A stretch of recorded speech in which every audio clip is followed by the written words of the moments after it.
Hello, I'm Ashley. Carbon emissions is a challenge that goes way beyond borders or politics.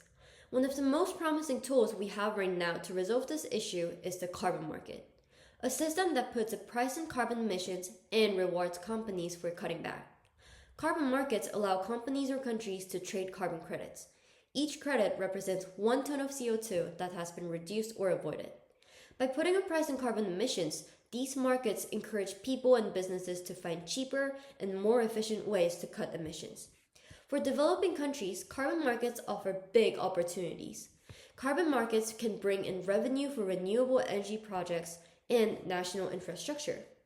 However, developing nations beware. Their governments must have strong oversight to ensure that revenue from carbon markets is shared equitably for people. Developed countries such as Canada have different concerns when considering carbon markets.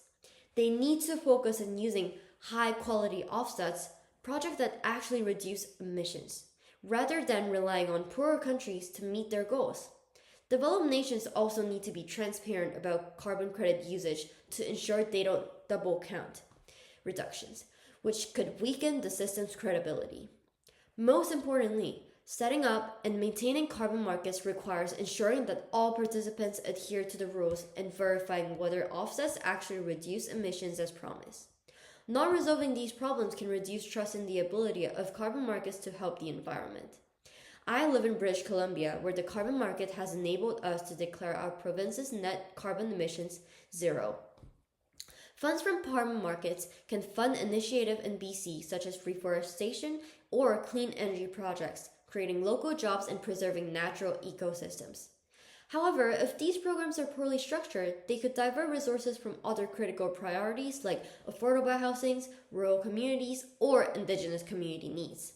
If the benefits of carbon trading aren't equitably distributed, or if industries become reliant on external funding tied to offset projects, it could create long-term economic imbalances.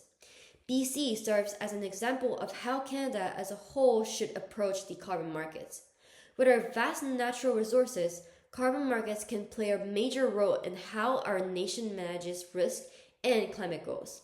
However, without proper safeguards such as fair revenue distribution and Indigenous consultation, carbon markets could worsen inequality and harm vulnerable groups.